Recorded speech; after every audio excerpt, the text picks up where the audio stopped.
Wookie Beatdown coming at you, Paul, Cody. UFC 321 from Abu Dhabi, Yas Island. Heavyweight championship is on the line. And if I'm like wincing a little bit, I'm 40 now. I took the dog for a walk, get myself prepped to do this show. Like last night, I think I pulled something like playing tug with the dog. And then on the walk, like literally like nothing happened. But all of a sudden, it just like my back. I broke my back. My back is broken. Spinal, in the great words of Mike Tyson. But we'll fight through it. We'll be fine. We'll be 100% fine. Cody, any thoughts before we get into the action here? Bud? No, this has literally been breaking down fights the last couple of weeks for me. Is that I do the tape study and this guy looks good and I think he'll do this, and then this guy throws out his back, taking his dog for a walk, and then they fight in the octagon and everyone's compromised. They need the paycheck so bad. Everybody's constantly fighting hurt, and so it makes it just like the variables have just been exponentially times 5, times 10, who's hurt, who's not hurt, who's hurt and can fight through it, who's been injured all camp and has been nursing it and not telling anybody. So this is a 14 fight card. And as we were talking about before we start recording, we've been doing a lot of pointing out who's the unskilled fighter and who is the guy that's most prone to lose. But this is a loaded up lineup where everybody is a quality fighter. These UFC cards in Abu Dhabi tend to be a little bit more grandiose, and this is a very fine pay-per-view offering. So pointing out the flaws in fighters is kind of few and far between. We just got to hope that the better man ends up being the victor come Saturday night. Hundo P. All right, let's get into the main event here. We got Tom Aspinall putting his heavyweight title on the line against Cyril Gane. Minus 400. Best on market, minus 341. For Tom Aspinall, the comeback on Gane, plus 300-ish. I mean, it's heavyweight, so we always talk about heavyweight, and we're like, there's higher volatility. I really don't have too much interest in stepping in front of Tom right now. He's just been an absolute wrecking ball. And I understand it's heavyweight, small gloves. Everybody can knock out anybody on any given night. Cyril Gane throws some really nice elbows. His grappling's very, very exploitable. I don't know if Tom Aspinall is the best wrestling. He's not John Jones in that department, but we saw when Jones took him down, Gane really didn't have anything to do when that fight went to the mat. And I mean, Frankie Murderov, my boy Francis Ngannou, like literally couldn't wrestle, had 2 bum knees, was able to take him down. So I'm sure Tom's always working on that wrestling. He could definitely knock him out on the feet. That's how he's been doing it most of the time. And I don't know if it really takes too much to take Cyril Gane down. So Tom Aspinall retains for me. What about you? Yeah, basically in the same boat. I mean, if you look at Tom Aspinall and his arc right now, is that they're trying to build up this fight with John Jones, and he's going to make $10 million, and it's going to be for, the biggest prize and the biggest win of your career, and you're getting amped for this. And John Jones doesn't want to fight you, so finally the UFC finally says, okay, we got to step in the way here and do something different. And the little secondary prize or consolation prize here is Cyril Gane, a guy that lasted a little over a minute against John Jones. So yeah, at 4-1, I get it's heavyweight, and I get Cyril Gane's not someone you can exactly just easily write off. He is a world-class competitor, but Tom Aspinall's just kind of built everywhere. His ground game is second to none in the division right now. High-level BJJ black belt. Submissions coming really fluid to him when he wants them. His knockout power is second to none in the division. If he hits you, you're toppling over. And then, as you mentioned, he's not exactly a wrestler, but his striking's so good and his jiu-jitsu's so good, I just don't think he needs to push the issue. He actually has a 100% takedown accuracy in the UFC. He's only ever shot 4 takedowns, but shot 1 on Alan Bedell, he got it. Shot 1 on Andrei Arlovski, and he got it. He shot 2 on Alexander Volkov and got both of them. So I think it's probably just another element of his game he's got. The only thing that does worry me is that everything's been happening very quickly, in that he finishes Jake Collier in the first round, Bodo first round, Sergey Spivak, Alexander Volkov. When he got hurt against Curtis Blades, the rematch against Blades, his fight with Pavlich, his fight with Marcin Tybura, everything is ended in the first round. His only fight in the UFC that's been extended past the first is his fight with Andrei Arlovski. And if you watch that one back, very much so, he's tiring. Very much so, the end of the first round, Andrei starts to hit him. The beginning of the second round, Andrei hits him a few times. He gets the takedown. He grabs the rear naked choke. But one has to assume if this gets extended, I don't know. He's got so many first round finishes, and he looks so good in the first round that's what we get stuck on. That's what we get hooked on. This guy's an absolute world beater, knock you out or submit you in the first round. Well, what if he does it?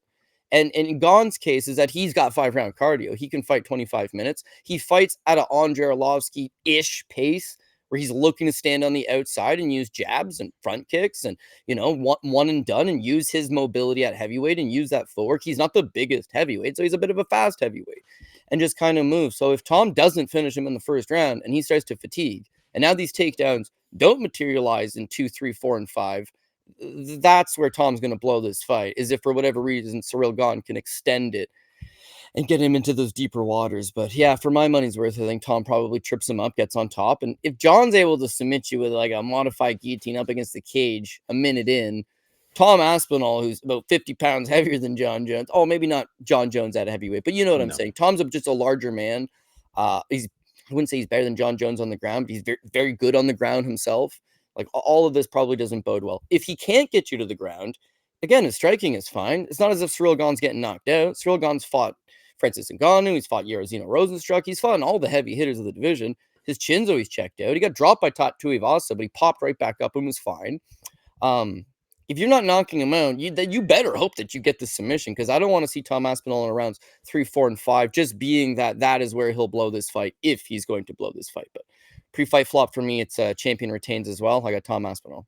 Yeah, if you're heavy on Tom Aspinall and it gets out of round 1, start looking at the Gane prices, I would say.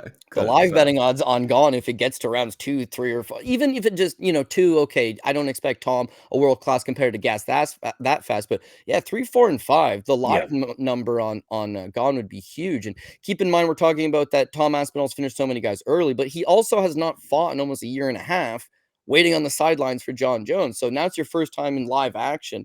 If he starts to slow, that's where this thing gets greasy. But I'm trying to push that out of my mind and think, hey, quick takedown and let's just go to work on top. Unlikely to happen, but if it does, could be trouble, at least for Tom Aspinall. Or maybe he's fixed the cardio from that Arlovsky fight. That was a long time ago. It was, but he's not had to test it since then. So it's hard to say definitively that he has. All right, we got Mac Dern taking on Virna Jandiroba for the vacant strawweight championship of the world. Dern, a -155 favorite to come back on Virna, +135. Who you got here, buddy? Well, it's the rematch that nobody asked for and that nobody thought would be for a title. But here we are, Paul Shaughnessy. We have a strawweight title fight that does not involve the great Zhang Weili, Virna Jandiroba versus Mackenzie Dern. Again, they've already fought before. I'm expecting this one to be slightly different, but really not all that much. Virna Jandiroba's wrestling is the best in the division right now. Maybe Tatiana Suarez is a better wrestler. Maybe those girls. But she's like a Damian Maia type, where she will get the takedown, but the control time that she can accrue after that, is just top level. She doesn't really land a whole lot of strikes. I mean, in these fights, you're seeing her win a decision over Yan Xiaonan. Her last time out, she landed 11 significant strikes in 15 minutes. Against Amanda Lemos, she subbed her, but the fight was 9 minutes and 48 seconds into the fight. She had landed 2 significant strikes. Went the distance with Lupi Godinez, landed 30 significant strikes. And so to me, she's just live or die by this control time. And with the rules starting to go towards who's actually landing shots, simply just holding your opponent down is maybe not going to get the job done. The other thing is that in a 3-round fight, she's ultra dangerous because she literally just has to staple you down for 2 of the 3 rounds.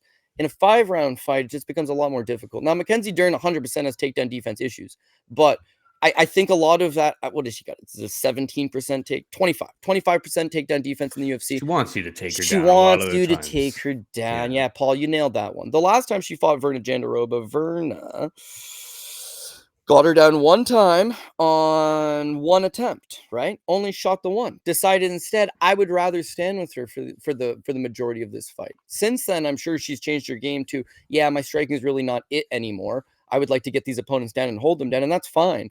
But against Mackenzie Dern, you're going into the zone where, it's hard to really throw up submission attempts on her because she's so defensively sound. She may be throwing up submission attempts of sorts, which against Virna is also hard, don't get me wrong. But the visual optics of Virna's just looking to take you down and hold you down, whereas Mackenzie's scrambling. She may be trying submission attempts. She's getting back up to her feet. And when she's back up on her feet, she comes forward lots, man. She throws her hands lots. She's got decent power in her right hand. She's capable of having these good moments stand up where she's not putting a 2, 3, 4, 5 punch combination together, putting an exponential big kick at the end or anything like that. It's just she'll land that big right hand. She'll come forward. She's willing to engage. I think over 5 rounds, she's just going to be doing a lot more. She lands more. Yeah. She's faster. Being taken down and held down for 3 of the 5 rounds now becomes a lot harder. Just think she ends up edging this thing. I do think I see the market, is slowly inching towards Virna, or at least some money seems to be coming in on Virna. But a 3-round fight, I get it. 5-round fight, I actually think that Dern just does a lot more, ends up winning this thing by decision. So it's a Mackenzie Dern play for me. Yeah, that all kind of checks out for me. Dern just kind of, if it turns into a slobber knocker on the feet, Dern's got a great chin. The technique isn't always there, but she's just gonna throw more. I would assume over the course of 5 rounds. Virna's best part of her game is get takedowns, hold control, and stay out of trouble. And we've seen time and time again with Dern, it's like there is no avoid trouble down there. She's very, very crafty. Virna would probably have to keep these rounds relatively close on the feet and then maybe get takedowns with 30 seconds left to try to secure, to try to edge out rounds. That's kind of how I see her path. We'll find out on Saturday, but Dern's also. And have maybe look at that live bet too, just being that Virna's 37 and she's not fought 5 rounds in her UFC career. So if she wins the first round, and it doesn't mean anything. If she wins the first round, maybe the second round's a lot closer. I think the longer it goes, we gotta capitalize here. This is Mackenzie Dern's only shot at becoming a UFC champion, and the UFC would love to have Mackenzie Dern as the UFC champion. This is it, baby. This is set up for you to win. You got to go and handle business. So it's a rematch you've won before. Do it again. Hundo P. Cousin Umar taking on Mario Bautista.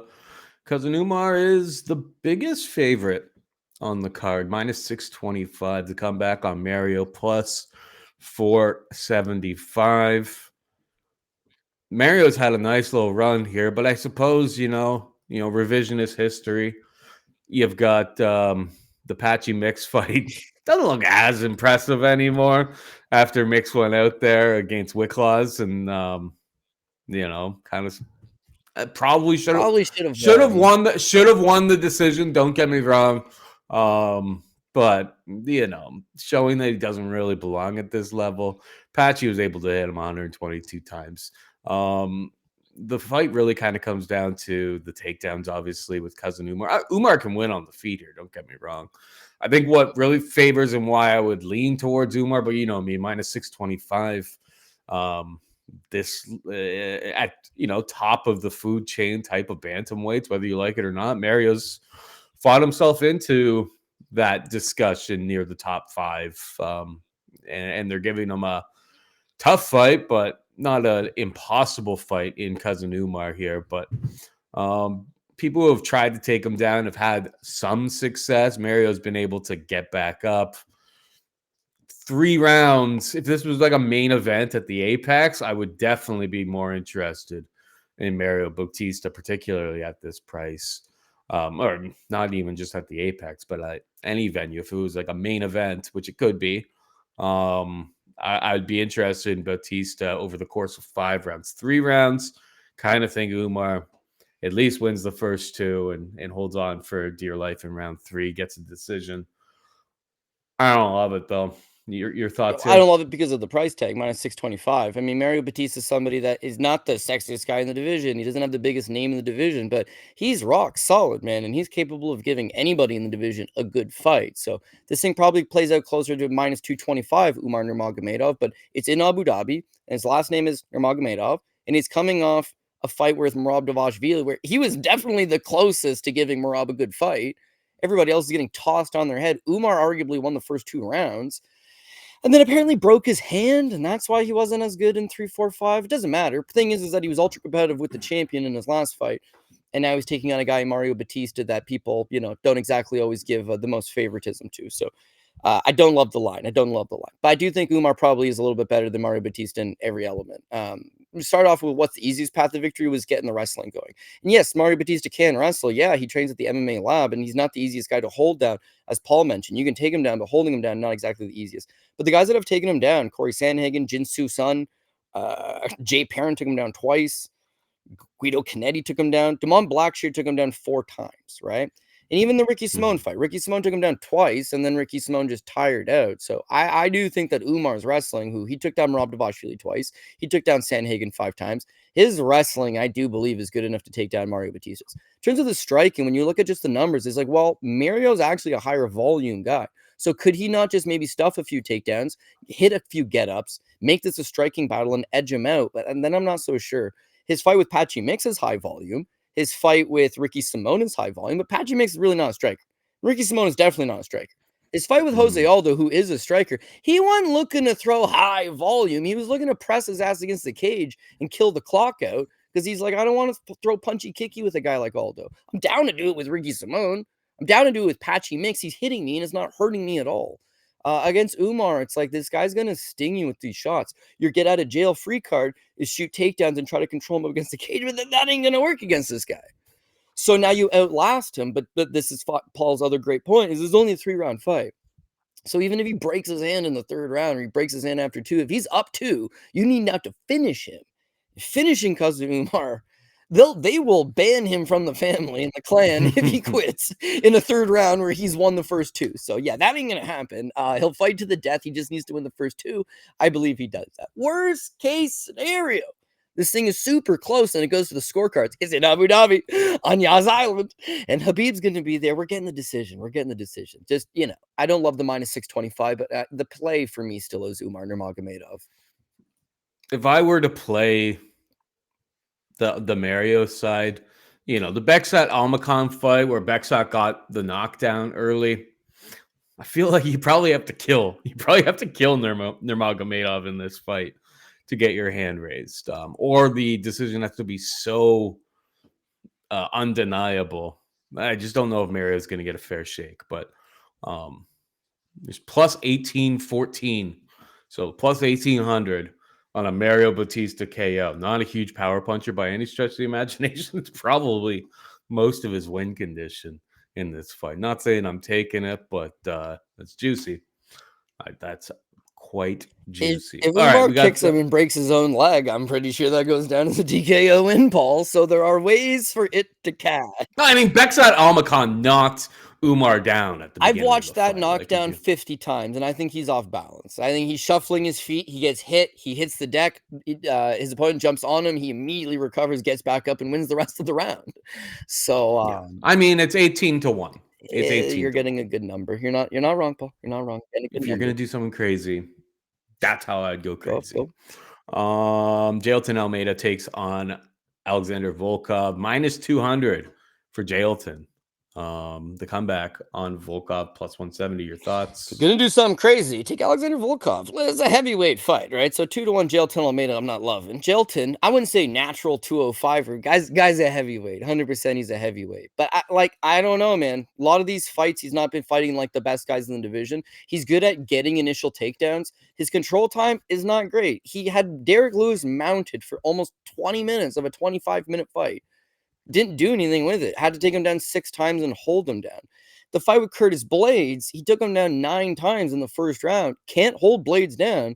Gasses out with all of these takedown attempts and ends up losing early in the second. So against Alexander Romanov, Romanov's got that quit in him. And against Sergey Spivak, the first half of the round, Sergey Spivak takes him down and is out grappling him fairly soundly. And then he gets on top. That's a really lower level than the level that Volkov's been operating at. Volkov's wrestling has gotten infinitely better over the years. He's really filled out his 6'7" frame.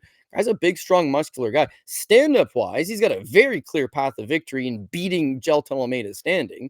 He's fought in 25 minutes number of times in his career, so I do give him a cardio edge of sorts. He probably does get taken down. 100% he probably will get taken down. But his get-up game is also not that bad. You go back to his own fight against Curtis Blades, where Blades had taken him down, I want to say 14 times. 14 times over a 25-minute fight. Main event, 14 takedowns. The last round ends with Volkov getting up and starting to beat on blades. So if Jailton is forced to take him down 8, 9, 10 times, he very may well gas. If he's forced to strike with him for any period of time, he very may well gas. And he was sort of not getting in grappled by Spivak, but having some bad moments against Spivak. Volkov's actually a better grappler than Spivak. He preferred to strike, but he's a Brazilian Jiu-Jitsu black belt who's got a really crafty game to him. His last fight against Cyril Gane, they ran that one back. He took him down 3 times and arguably beat him. Gane is now the main event of the card for reasons unknown to many people. And Volkov's getting Jailton Almeida as like a curtain jerker to the main card. And he's a 2-1. He's not a 2-1 underdog, but he's like a plus 170 underdog. I'm taking a little squeeze here. Can you be super confident? No. It's a middling heavyweight fight, but I got a path to victory here. I got a real good guy with a lot of back class in Aleksandar Volkov. I think he's prepared. And Almeida, as much as I like him, he's been can crushing against guys that he is very, very favorable style clashes with. Volkov presents the toughest guy he's fought in a minute, and a guy that has a viable path to victory, and a guy that will probably extend you into those later rounds and really make you work. So unless he just takes him down like Aspinall and subs him with a straight armbar early in the first round and gets it over with, this thing's going to end up being a fight. And if it ends up being a fight, I want the plus 170 ticket on the big old Russian boy in Abu Dhabi. So give me Aleksandar Volkov to spring the upset. Yeah, I agree. I agree with those sentiments. I mean, yeah, Jailton sub early is definitely always on the table. He's very good at getting those takedowns early. The cardio is falling off, especially when he really has to press. And if he doesn't continue, like if he doesn't get Volkov out of there, in the first 5 minutes, big time danger. On top of that, it's just like, well, Volkov is a big, long heavyweight. Like it's not out of the realm of possibility. Jailton just mistimes a shot and eats a knee, elbow, whatever, coming back the other way. There's a lot of paths for a plus 170 Aleksandar Volkov to get the nod here, and that's the side for me as well. We got Azamat Murzakanov taking on Aleksandar Rakic. Pretty much a straight pick. I'm homie. Who you got? Honestly, I got no idea. I got no idea because it could very well just go either way. Rakic's point of view, he's on a 3-fight losing streak. He's not won a fight in 4.5 years or something. It's not look good, but it's the best guys. And to that point, against Jan Blachowicz, he won the second round on all 3 judges' scorecards, and then he hurt his leg in the third. Against Yuri Prochazka, he won the first round on all 3 judges' scorecards, got TKO'd in the second. His last fight against Magomed Ankalaev, he won the first round against Ankalaev as well, and then falls apart. So he's a world-class operator. He's obviously skilled enough to hang in there with the best guys in the game. He's just not coming up on the winning end. Pure speculation, I'm going to guess he makes a bunch of money because there's no reason that the UFC would have him lose to Jan, a former champion. Then he takes 2 years off. His comeback fight is Prochazka, who's a former title challenger. And then he loses that, gets TKO'd. He comes back from that to fight Magomed Ankalaev, loses that, and then they're bringing him back out here to take on a guy who's 15-0, who contender series in UFC combined is 6-0 with 5 of them by knockout, who scored a knockdown in all 6 of those fights. Only guy that survived was Jacoby, who also did hit the canvas. Like, they're not doing him any favors. Paul talks about this all the time. I agree with you. Is that maybe wait till weigh-ins because of the size disparity? Aleksandar Rakic is 6'4" with a 78-inch reach. Murzakanov is 5'10" with a 71-inch reach. He's given up. He's always giving up tons of size in pretty much all of these fights. And that's what I notice is he takes on at least 2 giant boys. Brenson Ribeiro is huge. And Dustin Jacoby is 6'3" with a 76-inch reach. He's a big boy too. And it's not like it phases him. He's kind of low volume at times, but he just waits. And then he just whips a couple big old right hands at you. His straight right's not bad. His overhand's pretty good. When he steps into the pocket and connects, seems to do a ton of damage. As I mentioned, all of these guys have hit the ground, if not outright gotten knocked out. He's a little bit older. I don't think his wrestling is something he can really fall back on. It's just he hits very sufficiently hard. Against this much larger guy in Rakic, who's also faster than him and probably has a little more output, it seems like Rakic is going to have spots. Rakic will have moments. When you do watch back Azamat Murzakanov versus Dustin Jacoby, he loses the third round. He tires out in that third round. He loses. It's the only time he's had to go to decision. His cardio is not great. So Rakic's cardio is also not great. might be able to keep pace with him and might be able to keep this thing down the line. To me, it's that Murzakanov's 15-0. He's a winner. He finds a way to knock you out. He didn't look good against Stefan Njoku either, but he knocked him out in the third round with a flying knee when it mattered the most. He's got a whole lot of power. Jacoby's a credited striker. Murzakanov dropped the third round, sure, but the first two, scored a knockdown in the second. All good stuff. Against Rakic again, world-class operator who will have moments.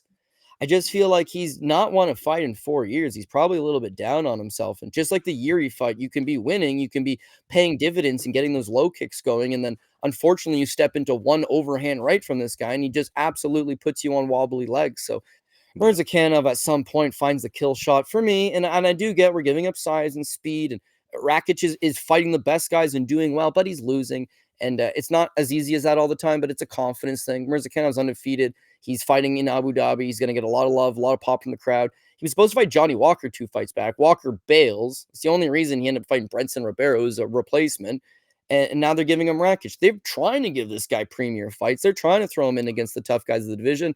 And this is his coming out party to the top 10, top 5. So I think he gets the job done. But am I confident in it? No, man. It's going to be a tough fight until it's not. Right? It's going to be close. It's going to be close. It's going to be close. We'll fold this guy and we'll get the job done. But we'll be sweating it until that point. Yeah. I don't have too much to add. Murzakanov is the side for me. I'm going to wait until weigh-ins because I feel like you may get a better price. We'll see. It could dip into the plus money, and don't feel like there so many times when we do this show on either Tuesday night or Thursday morning, it's just like I'm waiting for the markets because like a lot of like the big line moves happen on Saturdays or Friday nights or Saturdays these days. This one may happen on like Friday night where numbers really spike. But like by the time we actually talk about it on these shows, it's just like those market moves happen like a week ago or 2 weeks ago sometimes. So yeah, waiting, patience is a bit of a virtue. Rushing to the market, like if he gets up to minus 130, I mean, I still like him. If I can get plus money, like I mean that it all adds up at the end of the day. So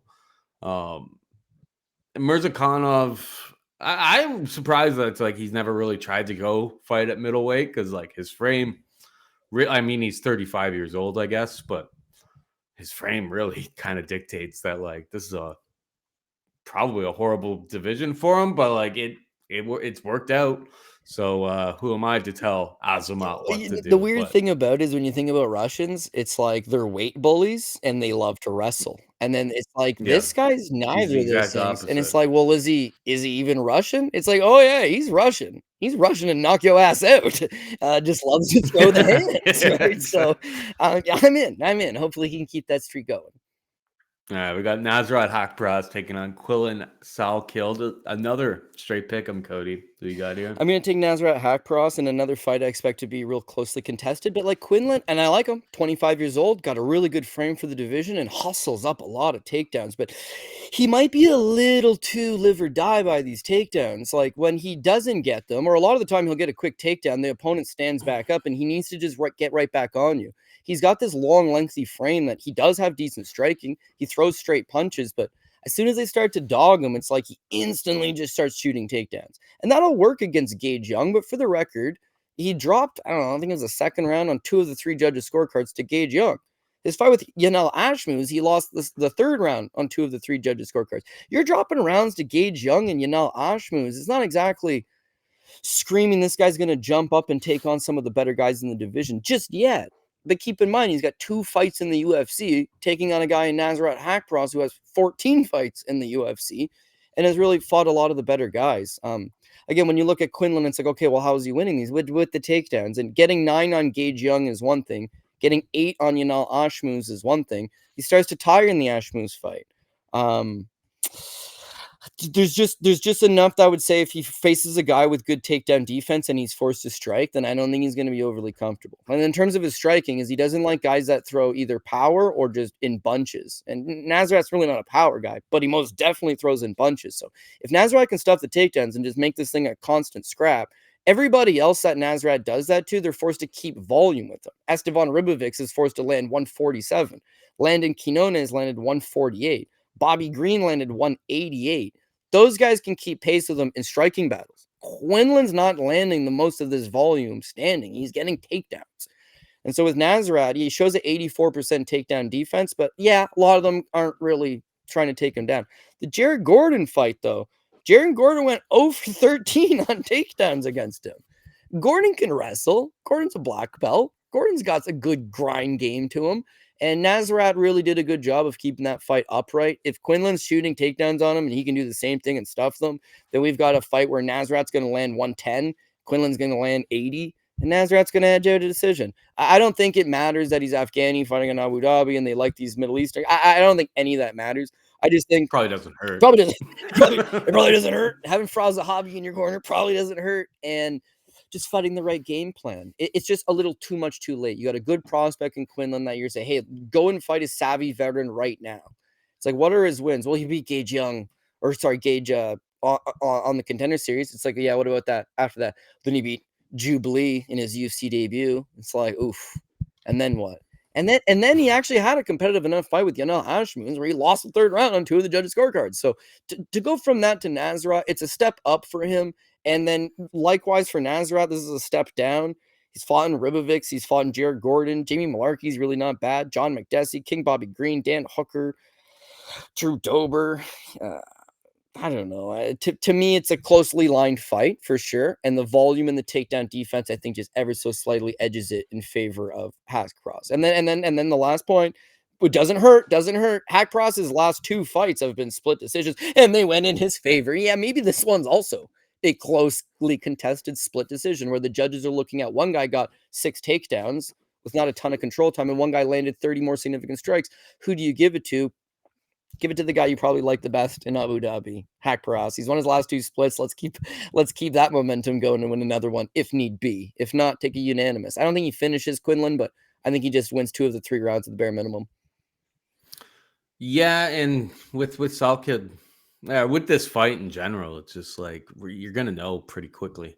It's one of those tough type of matchups. I mean, the last person to take him down was Dan Hooker. Was the last person to take down Nasrat was Dan Hooker 4 years ago. Hooker beat him So up. it's like, I mean, if you're in Nasrat's corner, it's just like, well, we know the deficiencies in your game. I'm sure he's been working very hard on that takedown defense ever since then. It was evidenced in the Jared Gordon fight, which was close, and he does get hit a whole bunch, but I also kind of struggle without the takedowns. I do struggle to see Salkilld keeping up with the volume that Haqparast throws out there as well. So your takes make a lot of sense to me as well. Moving on down, we've got Ikram Aliskerov taking on Yong Park, the Iron Turtle, a plus 190 underdog to comeback on Ikram. Ikram is the favorite at minus 225. There is no comeback because you're putting down more juice. Your thoughts? Yeah, I got Ikram. I will say, if you're taking Iron Turtle, and it's not crazy, it's a live bet him after the first round. He's going to probably take a beating in that first round. Ikram's another one of these guys that I'm not going to say, look, a Tom Aspinall, just in the same boat of he finishes everybody real fast. If this thing was to get extended to a second or the third round, can you definitively say 100% certain that you'd feel good about it? Like, yeah, no, maybe not. And Yong Park, it's not exactly like this guy's the most talented guy going. His wrestling's very mid. His striking's very mid. His volume's okay, but it's not exactly world class. His power's not anything to write home about, but he can crack a little bit. It's just he's got some okay durability. He can last. And him lasting, Iron Turtle, that's how he got the nickname. If he can just last and all of a sudden he fights his way back into these fights, no more evident than his last fight against Ismail Nordiev, where the first round Nordiev beats him up pretty handily. He's way faster than him. He's a better striker than him, better footwork. He's hitting him at will, and he's hurting him. The second round, he illegally knees him. He loses 2 points. They decide to resume this fight, and then he got his game going after that. Nordiev started to slow down. He started throwing a lot less. Iron Turtle was able to secure some takedowns. He was able to just really grind him down. I think one judge gave it a 10-8 third round in favor of Park. So he's never going to quit. He's got a whole lot of heart. He's got a whole lot of grit to him. He's just technically not all that good. And athletically, he's not all that good. His strength is really not all that good. So does he outright beat Ikram Aliskerov standing? Like, no, he's going to be walking into some torpedoes that he ain't going to like. And can he take him down and really grind on him? Not initially. Ikram is a combat sambo world champion. He's going to stuff these takedowns initially. Can he submit him? Well, if he can't take him down, he sure is not going to submit him. But the longer it goes, he could, in theory, start to touch him up a little bit. And like Rob Whittaker's a world-class guy, but Whittaker didn't need much to put Ikram down. So if you can get a tired Ikram in the second or the third round, Park's got enough power to maybe put him down. And Park's got enough wrestling to take down a tired guy. Park's got enough. So if he can outlast him, that's his path. A plus 190, it seems tempting. You get a plus 290 after the first round. So I wouldn't touch him pre-flop. And then in terms of just growing some cojones and taking him as an underdog pick, Ikram's not really done anything wrong. I'm just picking against him on the basis of I think he'll get tired after the first. I don't know. Nordiev was hurting Park. Ikram hits a lot harder than Nordiev. I feel like he gets him out of there, but if he doesn't, pull the shoot, and your safety net is a live bet on Jun Park, because I'm not going to like this thing if it hits an over 1.5. It's going to start to get real greasy at that point. So Ikram's the play for me, but another one of these guys may be similar to Azamat Bakoa of last week. You're taking a favorite. You don't really agree with the price tag. He'll be a little bit lower in the lineups, despite the fact that he is the betting favorite, and there does seem to be some love out there for him. Yeah, I mean, Ikram kind of fights like a guy who's kind of scared to get extended into the deep ends of fights. Like, he is coming out there to absolutely murder you early. And is he going to change his game plan? Like, his last time that we saw him go to decision was 2022 against Nashan Burrell. And I mean, that Whittaker loss is looking worse and worse as like you start questioning. It's just like, well, just how bad is Whittaker at this point, especially after the Ritter performance this last weekend against Brendan Allen. Like, that loss is looking even worse on him. People loved Aliskerov against Whittaker in that spot. We were on the other side. We were on Whittaker as a dog, which paid off handsomely. But I think best bet here is the under 2.5 rounds. If Ikram does get done, it's going to be hard to finish the Iron Turtle, but maybe he just swarms him super, super early. That covers that type of thing. And if the fight gets extended, I don't think it's out of the realm of possibility that like Ikram kind of gasses himself out and maybe Park like subs him or something like that later on. Under 2.5 is the preferred, but for me, it's dog or pass. Like, I'm not laying chalk on a guy who seems mostly, at least in his UFC iteration, like a one-round fighter. Like, he's coming out there trying to get the kill as early as possible or dying doing it. So, Iron Turtle, but prefer the under. We got Ľudovít Klein taking on Mateusz Rębecki. Klein, a minus 150 favorite to come back on Rębecki, plus 130. Your thoughts? I'm going to pick against Rębecki, and then that's your cue to bet money on Rębecki. I can't figure him out, man. These last 3 fights have been really torching my ass. So he fights Diego Ferreira, and I'd load up on this guy. I think he's going to beat Carlos Diego Ferreira. He looks great in the UFC. He's cast iron. He fought at a high level on the European regionals. Starts off well, and then absolutely falls apart. Paul gasses out, takes way too much damage standing. His eye starts to swell, and Carlos Diego Ferreira puts him out in the third round. Blew the PRP. He was the only one we got wrong that night.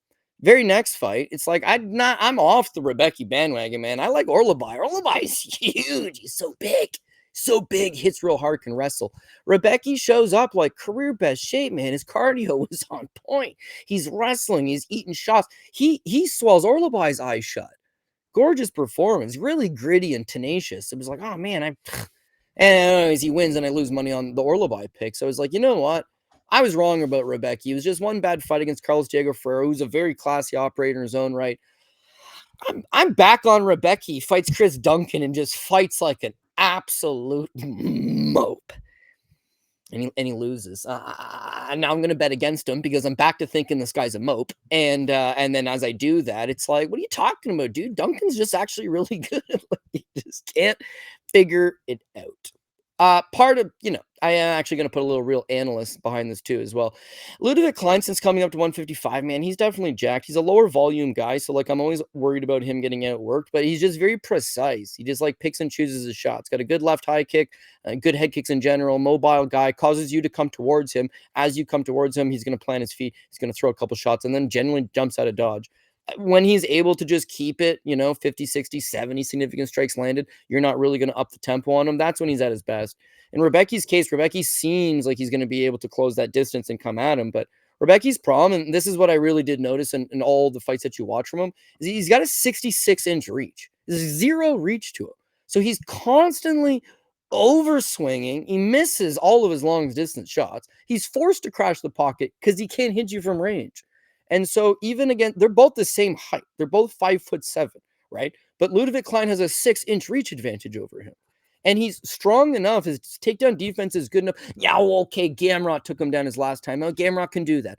But outside of that, his takedown defense is pretty good. He's got a 6-inch reach advantage. He loves to play to the outside. This is a big, large cage. Rebecki's the one that's constantly kind of have to charge at him. I don't think Rebecki's cardio is world class anymore. He seems to fade every now and again. He's got no ability to switch to a plan B. He swells up and he bleeds very quickly, which is not good optics for the judges. So what's he going to be doing? He's going to be chasing around Klein, getting punched in the face, couple kicks here and there. The rounds could be competitive. They'll probably be competitive. But one guy's bleeding and chasing. The other guy's moving with not a mark on his face and sniping. That's going to win the decision if it goes that far. So for me, it's Ľudovít Klein. I'm going to lean Rębecki, but I don't think I'm going to bet it because this guy has cost me a whole lot. I just can't figure it out. I can't really figure him out. So one of us is going to be right on this one. 66 inches for that reach. Like that's like women's strawweight level reach. Do you think like he has like, those grabbers? He's got like a grabber to grab things from like the top shelf? Because like those are some short arms, Matheus. How does that happen? Alligator arms. Respectfully, of course. And Klein throws a lot of kicks. My ass, so hopefully he doesn't watch. Now your little arm is trying to overcome a kick coming back at you. It's like you can't reach. So all right, we'll get the takedowns going. It's like it's really not his game. I used to say he's a poor man's Gamrot, but he marks up. His striking's not great. His wrestling he doesn't stick to. And when he starts to get tired, he just falls right apart. So I don't think I've ever bet Klein, and he's kind of, it's not like I've faded him every single fight. I don't necessarily bet every single fight by any stretch of the imagination. But like there was that whole string of fights where he was just like, we were on Gamrot in that spot, which I thought like the market was way overcooked on Klein. A guy who used to fight at 145 pounds, probably has the frame for somebody at 145 pounds. Wow, he did. And then he was like a massive favorite against AJ Cunningham. He was a massive favorite against Roberts. Cunningham win was easy, and everyone kind of saw that coming, but like the price was, almost out of range, to be perfectly honest. And then Roberts was way closer than it probably should have been considering the level of competition. Draw against Jai Herbert, like I don't know. I just never really thought he's good. I've always thought like his volume is super, super low. So it's gonna be on Rębecki to come out here and make it a dogfight. That's what he wants to try to do, and then hope that 2 or 3 judges cage side with him, which he has not had like the greatest luck with getting those types of things going his way. But at plus money, it's the side for me. We got Mateusz Camillo taking on Abdul-Kareem Al-Selwady. Another fight. It's pretty much a straight pick 'em, Cody. Who you got? I guess Abdul-Kareem Al-Selwady, but I think you're going to get a better line after the first round. Camillo's pretty good, but Camillo seems to just fade off pretty quick. I don't know. I could be wrong on that. His UFC debut anyways, it's like he had a great first round, and then as soon as Gabe Green put a little pressure on him in the second, he really did come unglued quite quickly. With Abdul-Kareem Al-Selwady, he's your typical, we're going to the Middle East. We want that local Middle Eastern representative, but he's born in Louisiana. He trains in Texas. But he's known as the pride of Palestine, and they're going to go ahead and put him on this card. I think that they would like for him to have a winnable fight. I think this is a winnable fight of sorts. He's a BJJ black belt. Camillo's best asset is probably also his submission grappling. So if he can just extend this kid out, maybe he's going to have some success in that way. With Mateusz Camillo, I wouldn't say he doesn't have heart. I wouldn't say he doesn't have cardio. But again, he's only 24 years old, and all of his losses, Derek Borges, right? He gets subbed in the first round. Eric Mercado, he gets subbed in the second round. And then his UFC debut against Gabe Green, he got subbed in the second round. His fight against that Doroshko Nabotov on Korean Zombies promotion, which I'm sure you guys are all hardcores. You're watching this show. So the story is, this Nabotov asked Dana at a press conference if he can have a contract. He's 8-0. Dana says, sure. Dana realizes I probably shouldn't have done that. Hey, why don't you fight this random Brazilian guy, and the Brazilian guy ends up winning. But it's not as if he completely cooks him. He waits for Nurmagomedov to gas out, and then he's able to take advantage a little bit. His submission grappling is good. He's got a submission win over Dorian Ramos. That aged pretty good. He's got a submission win over Jake Heffernan in the first round. No doubt that Camilo can grapple, and there's a lot to like about him. He spent a lot of time stateside as well, capable of winning this fight. But yeah, against the Gabe Green matchup, as soon as the fight hit the second round, and he didn't quite have his way, and he's against an opponent that had some decent cardio, he just kind of started falling apart a little bit. Abdul-Kareem Al-Selwady, there's nothing that I love about his game overall, but again, he's a guy that had fought extensively in the US and picked up some decent wins, got in the Contender Series where he beat George Hardwick, nothing super impressive. His fight with Loic Radzibadanov, though, he was able to take Loic down and do some good work. He also completely gassed and got knocked down in the third round. Not a whole lot you would like about that, but his grappling is good. That's his go-to. And against Camilo, I don't really think does Camilo have a win by knockout? Maybe a win by knockout? He's really not a power puncher. He's knocked out a guy, 2 guys, 3 guys. My bad. He's knocked out a couple guys. I don't really think that he gets it done standing. I think it's probably going to be grappler versus grappler. Al-Selwady kind of getting this home type of fight. Probably has a little bit better gas tank. He's taking on a younger, better prospect. He could very well lose. It's a 50-50 fight in my eye. I don't even like Al-Selwady. Could be the PRP pick. If you want to just pass altogether, pass altogether.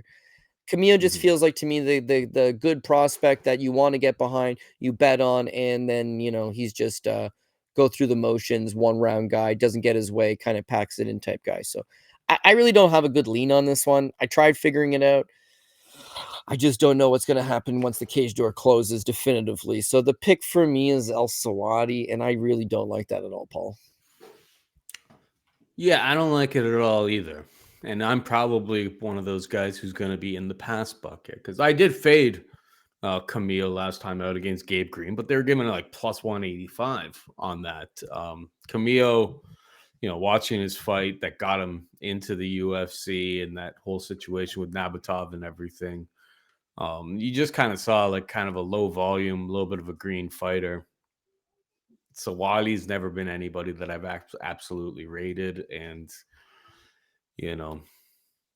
finished in round 3 against Loic. Not a horrible look by any stretch of the imagination, but not a guy I really want to like force money at. There's a bunch of other stuff going on this weekend, and Abdul-Kareem Al-Selwady versus Mateusz Camilo probably doesn't need any sort of money unless I see something in the live market. So for the purposes of the show, I'll go with the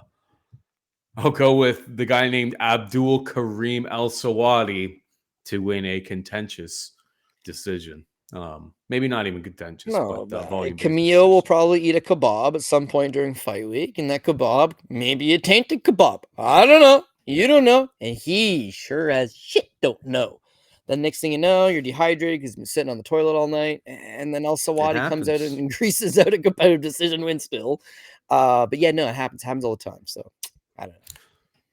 We got Walter Walker taking on Louis Sutherland. Walter back on a card after whoever pulled out 2 weeks ago. Walter minus 335. Louis plus 275. The big question everyone's asking is Walter going home with a heel? Because that seems to be the only thing that he's even trying to do these days. Your thoughts? Yeah, well, Louis 6'3", but he looks like he's built like a meatball. I don't know if he's got a leg that you can take home with you. To that point, he's never been finished, right? His losses are to Slim Trabelsi, an African champion wrestler, Moreno Casapor, decent level Polish guy, and Abraham Babley, who's like a pretty decent British heavyweight. But yeah, they're all by decision. So on one hand, he's not really shown any durability issues, not really shown any submission defense issues. His cardio is really not all that bad. And if Walker's whole game plan is just drop on the leg, it'd be one of those, if it works, it works. If it don't, it don't. But yeah, I honestly think that Walker should go with the approach of just shooting double leg takedowns, get takedowns. And then from there, listen, if there's 10 seconds left in the round or there's 20 seconds left in the round, exactly like you did against Dante Mays, right? Sorry, Junior Taffa. He took Taffa down. He held him in guard. He worked a half guard. He minded his P's and Q's. He just stapled them to the mat. And then he hears the 10-second clap go off. He knows there's no time left. Mm-hmm. Then he drops on the leg. Against Mays, you're giving up top position for the leg, but it worked. Against Kennedy Njoku, he's giving up top position for the leg, but it works. I don't want to see that. I was going to fade him against Muhammad Usman on the basis that Usman can wrestle. He's a big guy. He's got an okay gas tank. You can stuff the takedowns, and this guy's constantly just trying to flop to his back to grab the heel hook. There's ways to beat him. Louis Sutherland needs to follow the same game plan. Different is Louis Sutherland's a Scottish heavyweight. He's not really looking to stuff takedowns. He's not a junior college wrestler. His brother's not Kamaru Usman. He doesn't work with a strength and conditioning coach that takes care of a bunch of NFL players. It's a little bit different. Walker can get the takedowns on Sutherland. I say that because Sutherland struggled with Slim Trebelsi's takedown games. He struggled against Abraham Balbli's takedown games at time. He doesn't really have a ton of power himself. He's more one of these he's going to outlast you. And although he's got a lot of similarities to Lucas Brewski, and he could fight that type of game plan of if Walker just doesn't shoot takedowns, or Walker shoots takedowns too late in the round, or Walker is getting reversed, or Walker gasses out, he's more than capable of springing something. But that's all it is. He's not more skilled than him, other than he's a better striker. And I just don't think that Walter Walker's really looking to strike all that much. Walker's also 27, so a lot of the issues that he has with his striking is not good.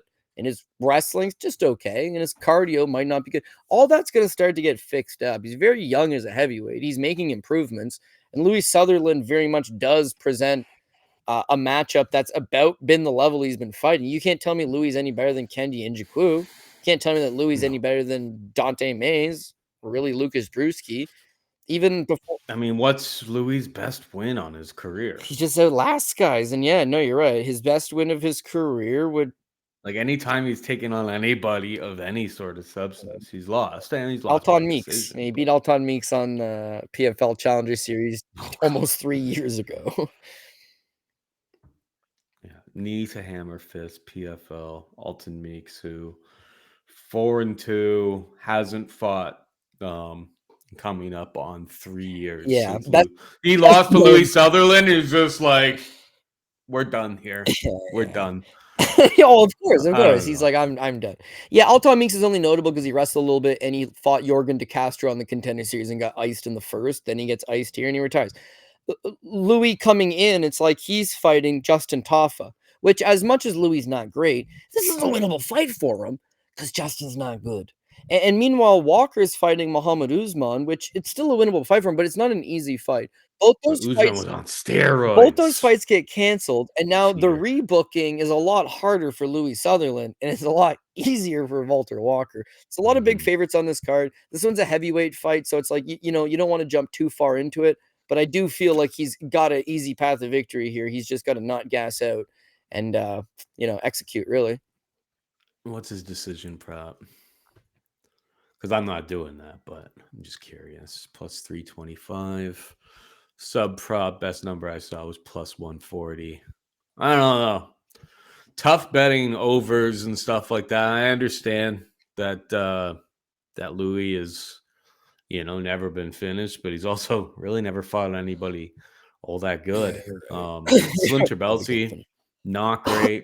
Like, I know he's good for that level, but I don't know. Like, I think Slim Trebelsi would have a pretty hard time if he came to the UFC. If you're at home, do yourself a favor. Check out this picture of Louis Sutherland on his Tapology, right? And you see he's got these traps where it's like, oh, how are you gonna get a hold of this guy's neck? He don't have a neck. And then when you saw him get on, because he weighed in for his UFC debut, Tafa bailed. When he got to the scale, he's deflated. Like, I'm not saying he's been on steroids, but he's fought for a lot of organizations that didn't test. And look at this guy's neck, man. Then when you see him on the scales with the UFC, he didn't look like that at all. So you're not wrong. He's not been finished. He's got a vein popping All over out. the Like, place, he bro. is. Both biceps. That is. They're surging. He's got titties, but they're like pec titties. It's like, whoa. He's got like a roll of flab that's hanging over this belt, but it's like a 4-pack roll of flab. Like, I'm just saying, this is a big step up for competition, and he might not be on the gear, and so he could get subbed in the first round pretty quickly, and then you're totally wrong on this whole, hey, he's not that bad kind of thing. So, yeah, for me, it's a Walker play, but like anything, the longer this thing goes is when I'll start to sweat it. First round, we got this all day. If it goes beyond the first round, I still think we got it, just you'll start to sweat it a lot more. Walker sub I see out there at plus 140. Other places it's dropped down to like plus 115. I may take just the best price available on Walker's sub and Makes call sense. it a day. Makes sense. Because I know he's going to be looking for it, whether it's going to work out or not. I mean, either way, it gets me off of the minus 335, which I just don't like playing heavyweight chalk. I don't think it works out very well long term. Jose Delgado takes on Nathaniel Wood. Delgado minus 140, favorite to come back. On Wood plus 120. Where are you at with this one? Well, I really like Delgado. I really do. And then when it's kind of like, oh, well, but I want to see more than just him KO a guy with the knee up the middle in the first, a minute or two. But I don't know if we're going to be able to see that. Like, this is what the guy does. I bet the Hyder Mill over 1.5 because it was so juiced. Because you could knock out other guys in a minute or two, Paul, but you're not knocking out Hyder Mill in less than a round and a half. Oh, let me tell you. But here's the guy's thing. He's 5'11". So these knees come really quick up the middle. And when a knee cracks you in the face, you're done. Nathaniel Wood, he's 5'6". He's giving up 5 inches in the height department. He's giving up, I want to say 5 inches in the reach department. These knees are going to be coming up the middle and pelting him in the face. Now with Wood, it's kind of a weird one. He's actually not been knocked out in 6 years. John Dodson's the last guy to knock him out. Andre Fili technically knocked him down, but didn't knock him out. It's that a lot of these fights, it looks like he's on wobbly legs, man. It looks like just a shot is going to put him over. He used to cut a whole lot of weight to make 135. He's since been like, you know what? That's what's led to me not being able to take the best punches. I'm going to move up to 145, which is fair. But at 5'6" and at 145, a lot of what makes him good, which is just like tenacity and good grappling game and, capable of throwing up high volume. He's a very technical fighter. He's got good low calf kicks. He's a very educated guy. Him at 145, it's just, I don't know. He's going to run into some serious trouble. His last time out, I bet him against Morgan Charrier as a slight underdog, and he looked great. But again, there was a lot of times that Charrier is just not throwing any punches. He's just sitting there waiting, staring at the target. Daniel Pineda actually gave him a pretty decent fight. Pineda don't go to decision with nobody. And yet Pineda was able to win the third round, I believe it was. Daniel Pineda won the third round on all 3 judges' scorecards, right? So him at 145, I think there's these more physical guys are there to beat him. The Naimov fight, you can cry day and night. I'm one of these guys cry day and night because I bet would that there should have been a point deduction. There was multiple fouls by Naimov, but it didn't get you over the fact that Naimov's not known for his cardio, and also he went to decision, but just he was a lot physically stronger. When you look at this guy, Jose Delgado, he's training out of the MMA lab. Of course, they've been known to produce some of the best guys in the sport. Mario Bautista is a training partners of his. Sean O'Malley's been a long-time training partners of his. Marcus McGee, Alexander Pantoja, prior to Pantoja switching camps. And he's got a lot of world-class looks. He's a young guy. He's only 27 years old. And it's just that height allows him to come up the middle. You can go back to a couple wonky fights a couple years ago from him. His fight with Chris McCott, you watched that one back online. Roberto Romo, that one, he got dropped. Romo, same thing. Yep. Go ahead. Yeah. That was a problematic fight for him. That is where, it got me onto Hyder Mill last time out and egg on my face. My boy Hyder. Still love him, but it didn't last long. I think the height and all of that, like Wood at his best can throw up a lot of volume, but I think we're dealing with a different type of firepower here. So I'm going to end up on the Delgado side as well in this fight. What Delgado KO? Delgado KO, yeah. Curiosity. It's been a while since Wood's been knocked out. It's probably plus 250, plus 260. I don't hate that. I don't hate it. Yeah, I do not. Delgado's so dangerous that if that chin's gonna get cracked and compromised again, it'll be against a big, dynamic. Delgado kind of reminds me of Yair in some ways, like a lot of similar tendencies. I think the grappling is there to maybe be exploited, but 27 years old, as you said, work in progress. I think he's getting better every single fight, and at least he's got a get-up game.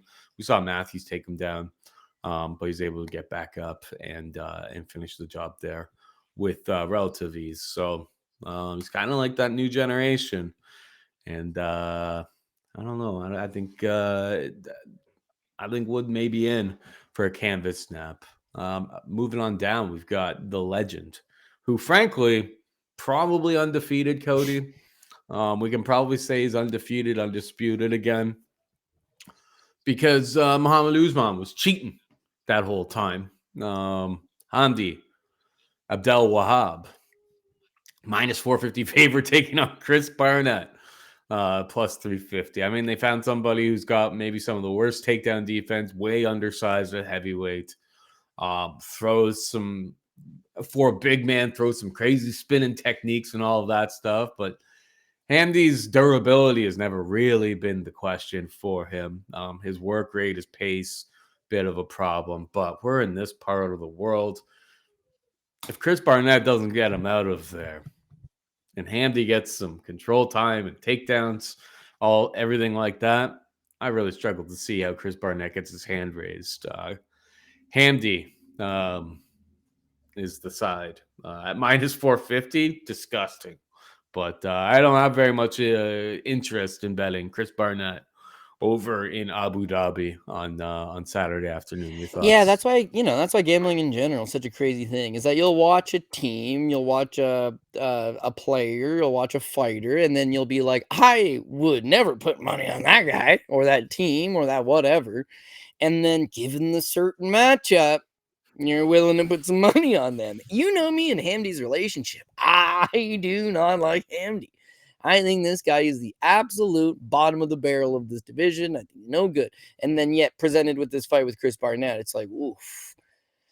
How high do I put him this week? Because I think Hamdi rolls him up. No doubt about it. I like Chris Barnett. I really do. He's fun. He's exciting. He does the flip. He's very athletic. He stands at 5'9", which is by far the smallest heavyweight of all time. You can't really find a heavyweight of the modern era. And by modern era, I mean, like, look at anything past 2000. Even Jeff Monson. I was told Jeff Monson. Don't care. Jeff Monson's taller than this guy. Nobody fights at 5'9". If you do fight at 5'9", you'd have to almost be like a Torrance Finney type, I'm only going to shoot takedowns all of the time. Even Finney fights at least at 185 pounds and looks out of place. This guy's fighting at a heavyweight. So, yeah, I don't know. I just don't think that other than a big flash wheel kick or a big flash spinning back fist or one big explosive technique, he's not going to be able to put that body of work in. People that know Chris Barnett, this guy's been around forever. He was a big star in XFC in Florida back in the day. He was a training partner for Alistair Overeem at the Black Zillions. He's weighed as high as 330 pounds. He's weighed as low as 300 pounds. This guy is a very, very big man. Very athletic big man, but you can't get away from the fact that he's got the frame of a welterweight. Brandon Royval is as tall as Chris Barnett, and yet, yeah, he's got an extra 150 pounds on him. The wins, Jake Collier. Jake Collier actually knocked him down. Jake Collier took him down. Barnett actually missed weight in that fight, got on the scales at 267.5 pounds. Yeah, he's just an absolute legend. I was wearing the Thick Boy MMA hoodie earlier. They're he's sponsored by them. He really embodies the thick boy lifestyle. I eat, I train, I can knock a guy out. Whatever, it's cool, I get it. But that last fight against Kenji Njoku, this is where I'm getting at, right? He beats Jake Collier. He takes all of 2023 off. That included him pulling out of a fight with Chase Sherman. He pulled out of a fight with Muhammad Usman. He pulled out of a fight with Junior Tafa. By the time he came in there against Njoku, he just looked like a shell of himself. Everything that hit him hurt him. He's constantly backing up. He got, I think, maybe quadrupled up, maybe 5 times the amount of significant strikes landed on him that he was able to land in the first round, and then eventually just crumples over. It looked like he blew his knee out, and that's to be expected. That imagine you had a guy that's 5'9", and he can do a standing backflip, he can break dance, he can spin on his head, he's super athletic. And then this guy who's probably meant to weigh 170 pounds ends up weighing 300. He's been a documented 330 in his career multiple times. So what do you think's going to go first? His knees and that athleticism and that ability to make that one big explosive movement.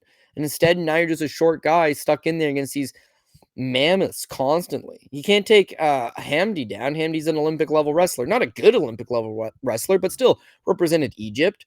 You know, he too takes his strength and conditioning quite seriously at time, whereas one guy's eaten and is big and fat. Hamdi's pumping iron. He's big and jacked. He only throws one weapon at a time with his overhand right, but one weapon at a time probably going to work here against Chris Barnett. Plus, he's so short that like getting into the pocket is going to be relatively easy. If you take him down, it's over. If you don't take him down, he's eventually just going to tire or get hit with something or hurt himself. I think Hamdi makes this look real easy. If you would have told me name a guy on the roster that Hamdi walks through, no problem, makes it look easy. It's like there's none. They don't exist. Totally forgot about Chris Barnett. Hadn't fought in a year. Blew his knee out his last time out in about the most abysmal fight you'll ever watch against a former 205er. I assumed he was released or retired. So you see him pop up in Abu Dhabi when they're trying to get Hamdi a win. No surprise. There's the guy to do the job. Yeah, I mean, his win condition is probably some sort of wonky spinning kick KO or something, which if it lands perfectly, it's probably how Barnett wins. Hamdi never been knocked out. Outside of that, as a fight gets extended, even holding up against the cage is just going to wear Barnett down. Hamdi by boring, the tactics, which are basically his only tactics. It ain't fun, but it's what I expect.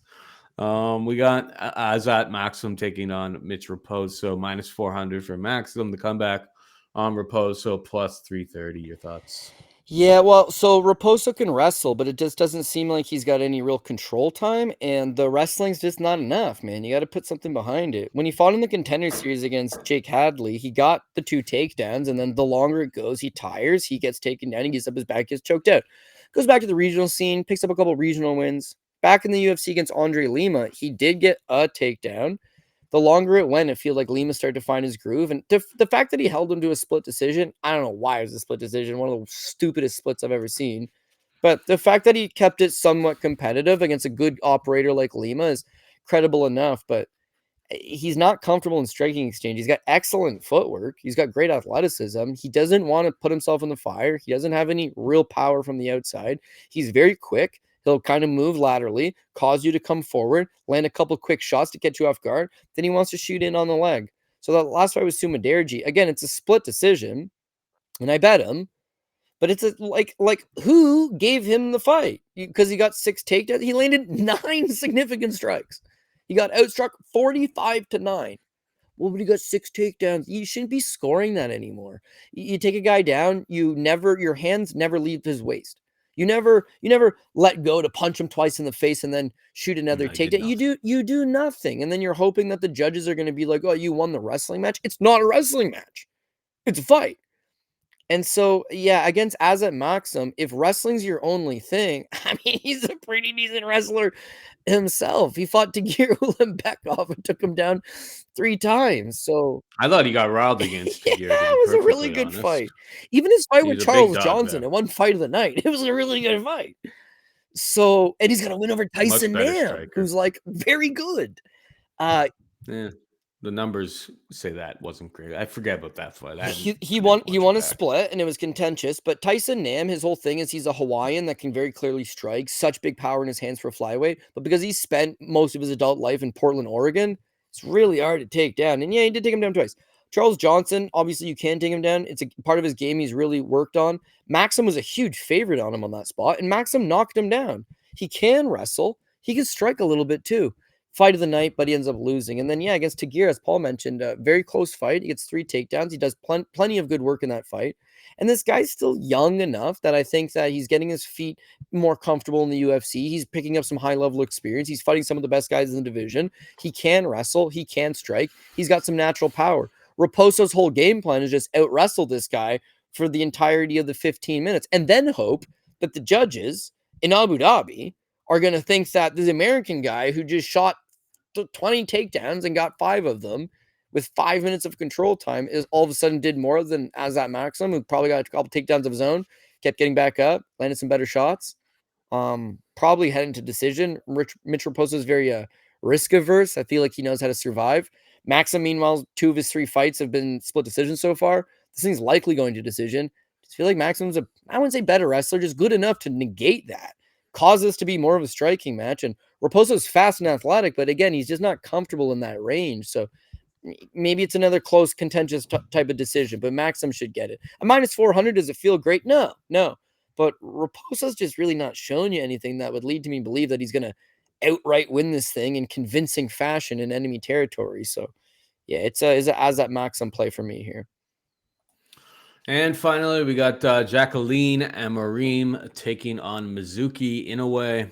Minus 450 for Amorim. The comeback on Inoue plus 350. I mean, can Inoue recreate the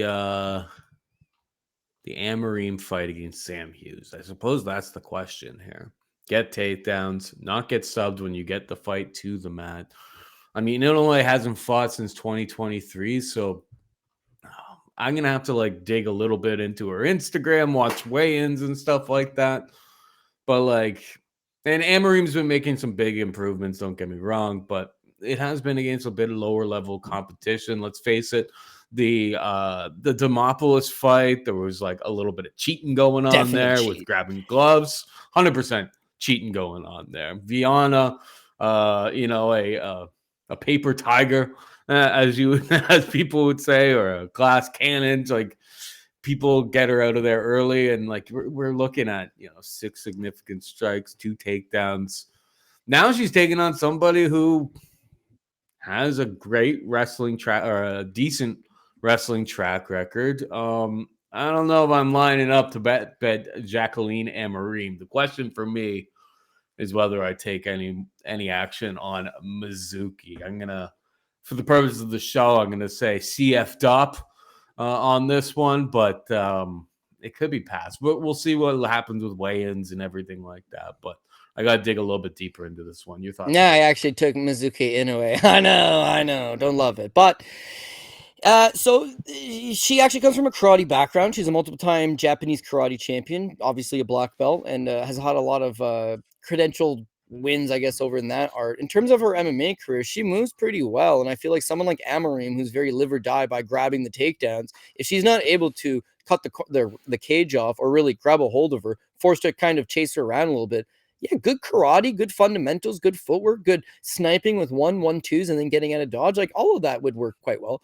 Then beyond that, it's like, well, I'm a good striker in Japan, but I need to get to the next level. So she's actually spent years at Sarah Longo MMA over in New York. I wouldn't say she's a training partner to Damrad Davashvili and Aljamain, but she's been out of that same system. Paul, please do check out her Instagram, because I wasn't able to find much. It's on her banner still. You see her at a Japanese airport, and Sarah Longo is still right on the banner, but I can't find anything of her physically at the gym. So most of her pictures are here in Japan. I don't know if it's just like a respect thing. You guys trained me in the past, but you're right. She's not fought in 2 years. She's probably spent a lot of this time in Japan. She's taking on a very credited BJJ black belt that trains at American Top Team and does train at American Top Team. There's a lot of stuff that you wouldn't love. She's plus 350, so it's like you don't have to love anything. You just have to. You don't have to love it to take a shot. That's kind of. So this is the way I actually see this one, right? Jacqueline Amorim's last number of fights, because she's 4-1 in the UFC. Okay, the 4-1 in the UFC, she's finished all 4 opponents. The one that she lost was the Sam Hughes fight, where Sam Hughes just doesn't get subs, and all of a sudden Amorim starts to tire. Amorim can't strike. Amorim's wrestling is really not good. And Amorim also has 0% takedown defense. Similar to Dern, she just doesn't care. She'll let you take her down. But if you can tire her out and you've got good submission defense, she's going to allow you to get top position on her. So these close rounds where you're maybe having some success striking and you can finish the round with a quick takedown, she'll give it to you. Against Montserrat Ruiz, she's got no grappling. Against Corey McKenna got the takedown and got subbed. Against Vanessa Demopoulos, there's a lot of glove grabbing going on. Now, it's still an impressive win because Vanessa Demopoulos, she's never been finished before. No. But Vanessa basically, it's on Vanessa too. It's like Vanessa started complaining about the fouls, and then, ref's not stepping in. It's like, you got to defend yourself at all times. So yeah, that's credit where credit's due. She finished the submission, everything like that. But there was a question mark of legitimacy in that spot. I thought she grabbed the glove for sure. 100% she did. It's just you can't be like, hey, you got to stop this and then stop defending it. Like, it's on the fighter to continue fighting. She still finished Vanessa, and Vanessa never been finished. Vanessa has finished people before, mostly in the back room at the strip club.